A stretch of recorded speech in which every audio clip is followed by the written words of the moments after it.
I'm going to show you how to make the feather quilt block from Kreative Kiwi and then how to turn it into a cushion.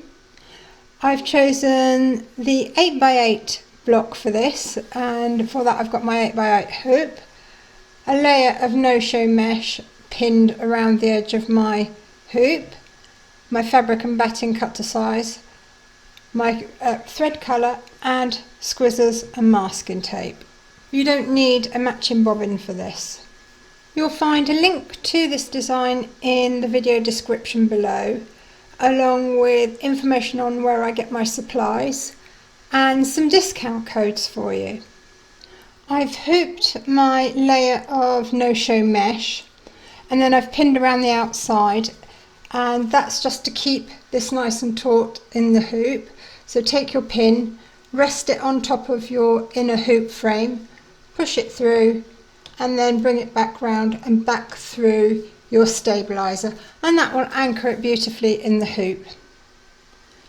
Then you're going to load your file into your machine, and the file that I've chosen is the all-in-one file. That's going to stitch everything in one colour in the minimum of colour stops. There is another version of it that will allow you to stitch just certain elements throughout the block. So load your file into your machine and then you're going to stitch round number 1, and that's going to give you your placement outline for your batting.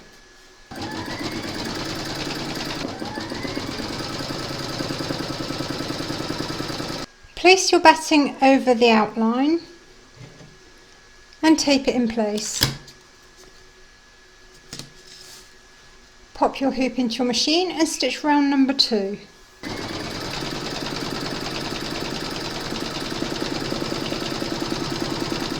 Trim up the excess batting from around the stitch line.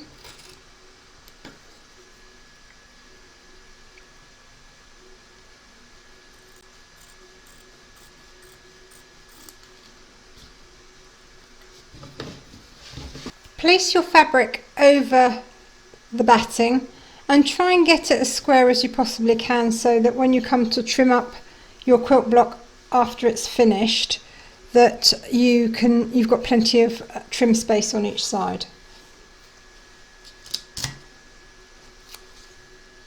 I'm using a fabric called scuba knit. It's quite stretchy, but for this sort of embroidery it really gives beautiful definition to your stitch lines.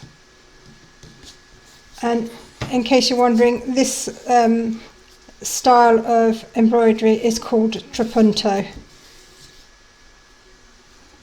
Load your hoop into your machine and then you're going to stitch round number 3. That's going to secure your fabric to the hoop, and then it's going to do all the embroidery. I do advise you to start off with a full bobbin when you do this sort of quilt block.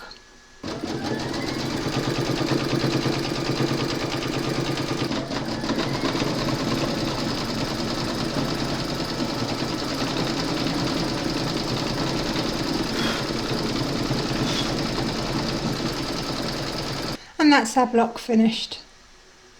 We're now going to free this from the hoop.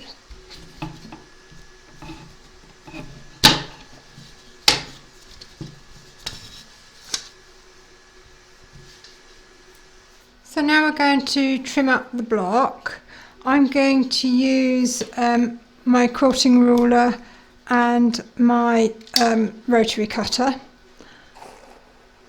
There's the 1.5 centimetre mark on my ruler, which is 5/8 of an inch thereabouts, and I'm just going to line that line up onto this stitch line here, and then I'm going to cut,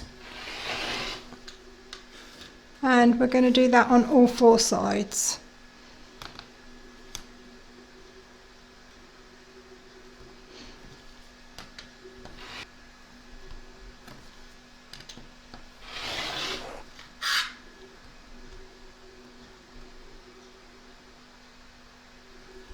Depending on whether you want your cushion double-sided or whether you want it single-sided, depends on how many quilt blocks you're going to stitch out. If you want it single-sided, so just the trapunto on the front, you're going to stitch 4 if you're doing the 8x8 size. If you're doing one of the other sizes, you need to calculate it. So for the 6x6, if you're using a 16-inch pillow form, then you would do 3 of the 5-inch blocks 3x3. So just work it out. You just need it to be square, and you want it to come in about an inch under the size of your pillow form, so that it's all nice and puffy and it fills it out nicely.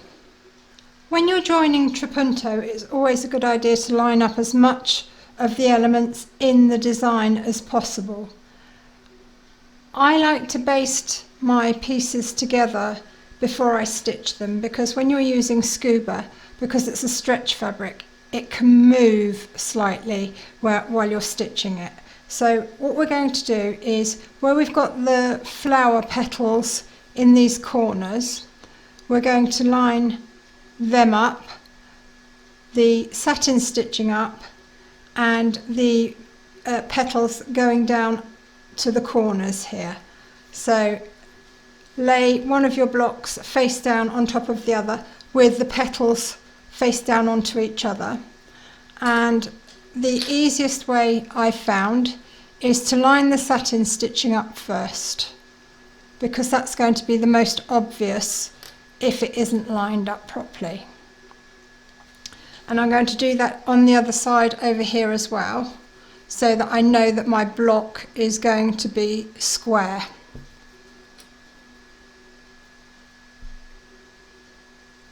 Okay. When I baste my blocks together, the stitch line that we're going to stitch along to join them is the outside border stitch line here. So I'm going to baste up this side and then back down the other, and I'm going to use quite big stitches like this, and that is sufficient to hold it together really well, and it takes seconds to do. Oops. Okay, so I've got my needle and thread, and I'm using embroidery thread because I find that it doesn't knot as easily as when I use cotton. So what I'm going to do, I'm going to push my needle through the very corner stitch of my block, and then come up through the very corner stitch of my other block. And that way I know that the corners are absolutely lined up. So now I'm going to come down here a little way and just wrap round a couple of times, my stitching round a couple of times, just so that it locks it, but I can easily undo it afterwards. So there's 1 and 2. So then I'm going to come up again, and then making sure that my satin stitching is lined up here, I'm just going to put a clip in on there as well, and one on the end too. And I'll be checking, actually I'm going to leave that open, I'll be checking periodically as I go along that my stitching is all lining up as it should. So let's get this basted. I'm only going to show you with one block, and then you can do yours as you in your own time. So up and down, all I do is just go up and down roughly. It doesn't have to be pretty. And if you go in where the feathers join here, and then come up where your feathers join in this one, so you're lining as much of the pattern up as possible back and front, then you know that it's going to be perfectly aligned. So I'm going to go down that one now, and that one, and then I'm going to come up in the next join along.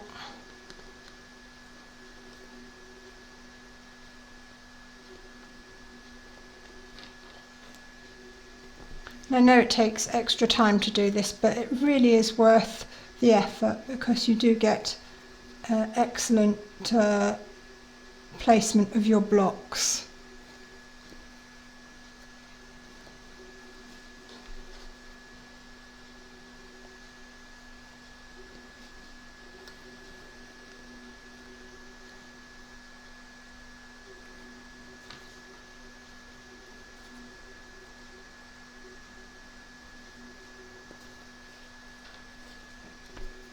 Then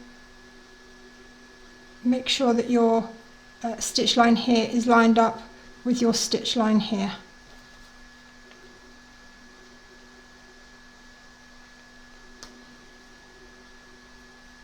It's going to come over to the end here and go up,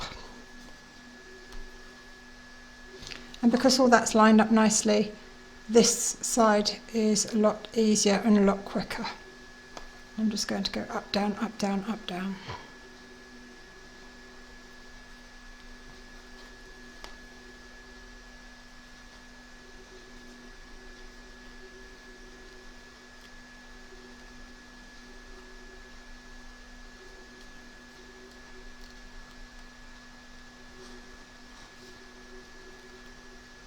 I'm just going to go around a couple of times just to tie that off for the minute.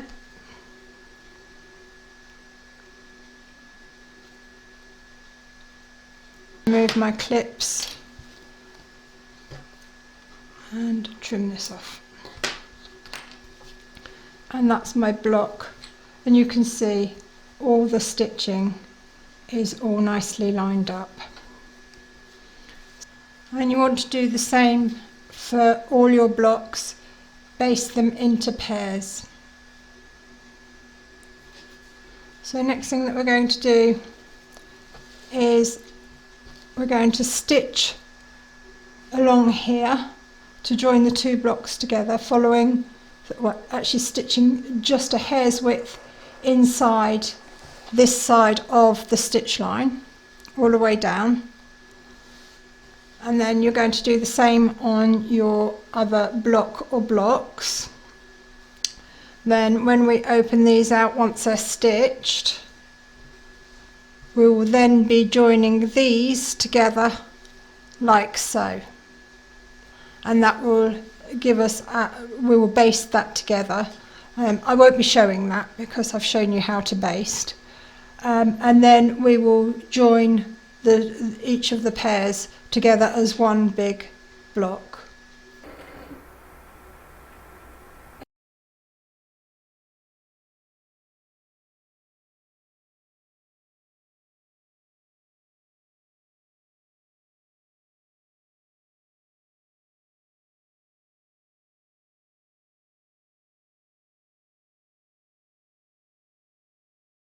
So I've unpicked the inside line of basting.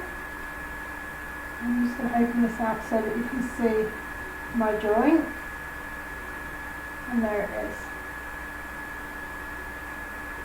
You need to do that with all of your blocks, and when you've done that, we will then join the two blocks to make four. You're going to press your seams apart, then you're going to place your two blocks on top of two more, making sure that you align everything properly once more. Then you're going to baste up the whole length of it so that all the stitching marries up underneath here,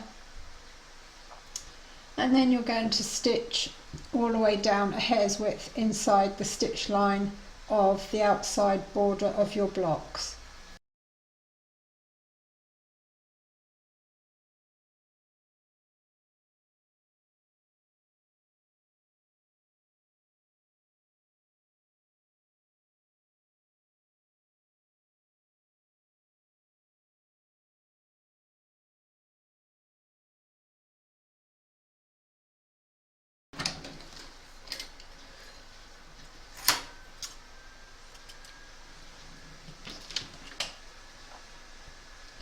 You can now unpick your basting and check your seam is all nice and straight. We now come to doing the back of the cushion cover.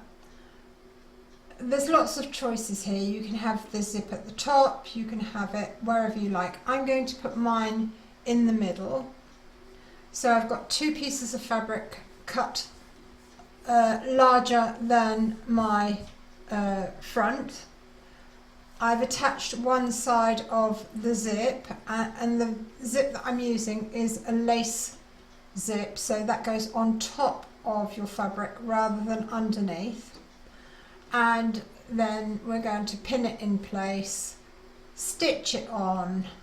Then once it's stitched on, we're going to take our front, we will place it face down over the top, and mine will align with the middle here. We will then open the zip a little way, because if we don't, we're not going to get into it after it's been stitched. And then we're going to stitch it on from this side, because we're going to follow the stitch line all the way around the outside so that our cushion cover looks nicely manicured. I'm going to place my zip so that this edge butts up to the actual zipper part itself.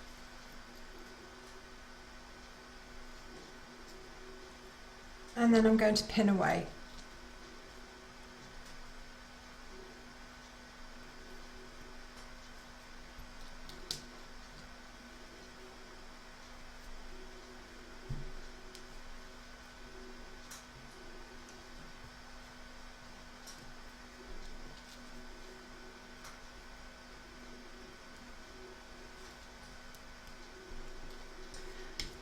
And that's the zip all ready to stitch on. That's the back, and you can see there's the gap for the opening, and there's the front.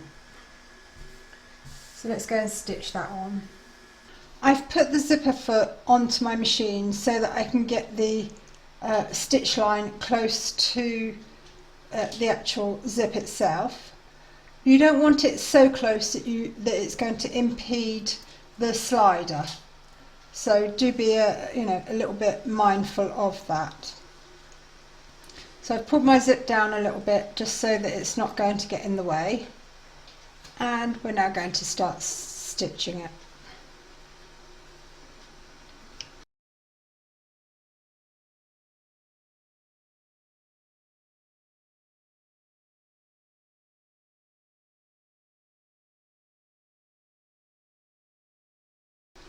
To get the zipper out the way, I've left my needle down.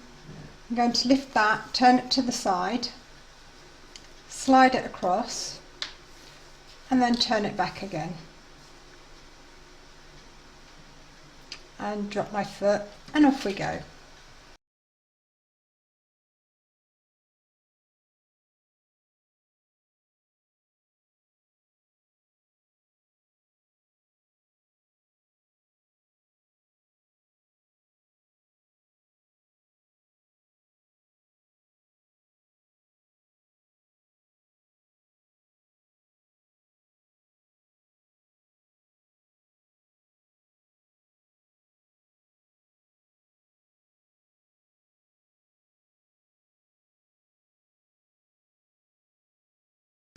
I'm going to slide the zipper up again, so needle down, lift your foot, turn it to the side, slide your zipper, and then turn it back again.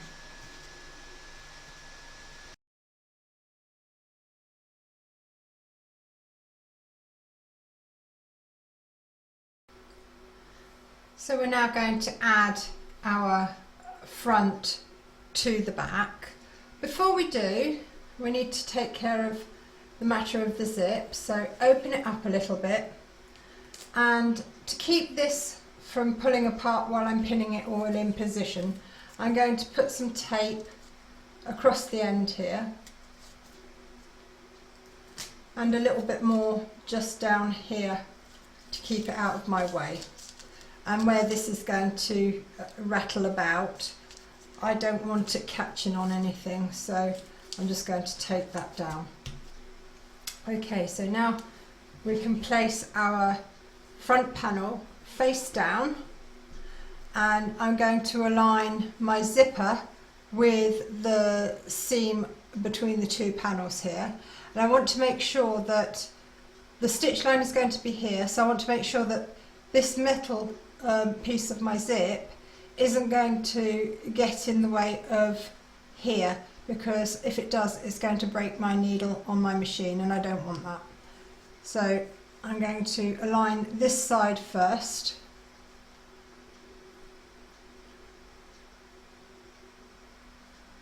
And I'm just going to pin this in place.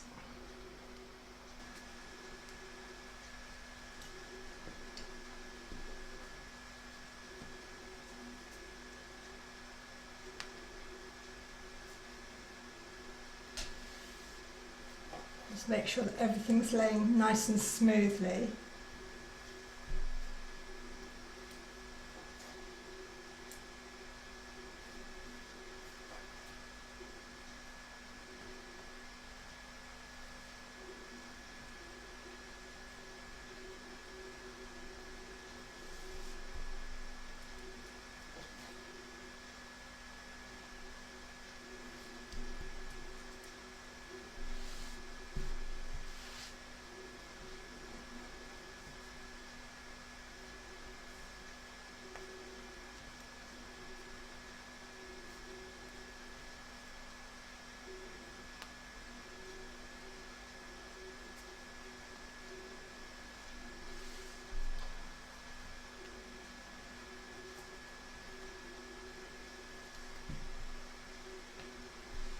Okay, time to do some checking on the other side.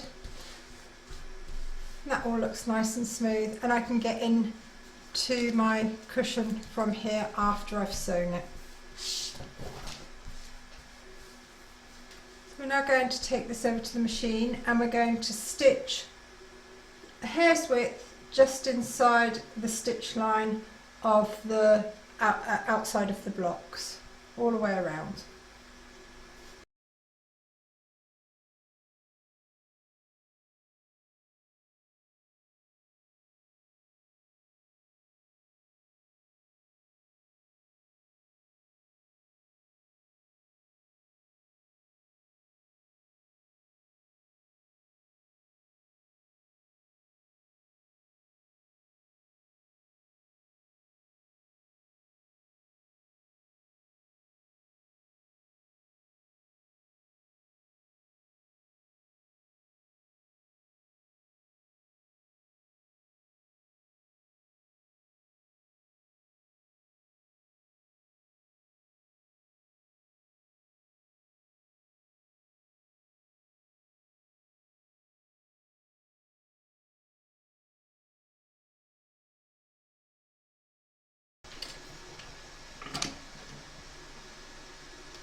So that's our front and back stitched together. There's the back and there's the front.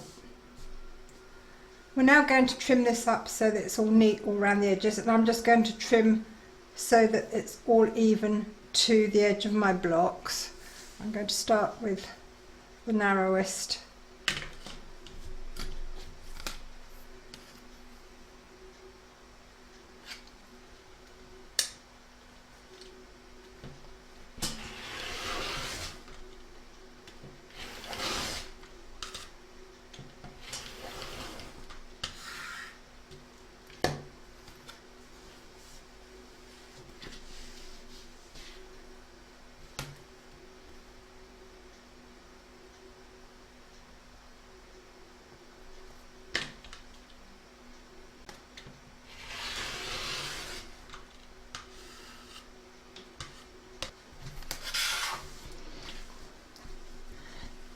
And we're now going to turn it out the right way.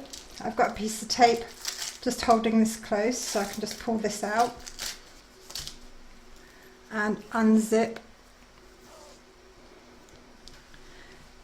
I am going to trim across my corners here just to reduce the bulk so they're nice and pointy when I turn it out the right way. Make sure that you don't cut your stitching though.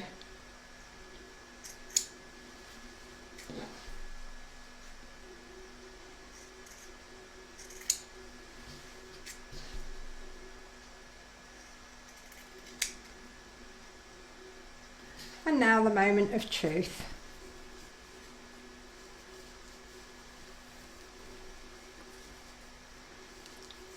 So turn your cushion cover out the right way.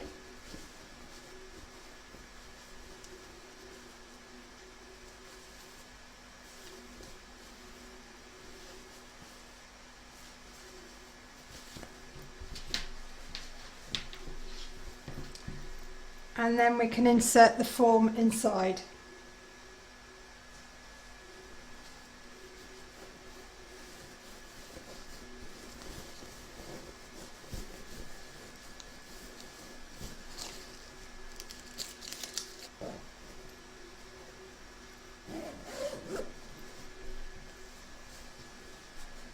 And you could do a better job of stuffing it nice and evenly than I have. And there's our cushion, all finished. I hope you enjoyed this stitch along. If you did, please give me a thumbs up. Don't forget to subscribe and click the bell icon to be notified of new videos as soon as they're published. Do pop along to Kreative Kiwi's Facebook group. There's lots of ideas, help and inspiration there for everybody. And thank you very much for joining me. You'll find a link to this design in the video description below, along with lots of other useful information such as where I get my supplies, and there's some discount codes for you as well.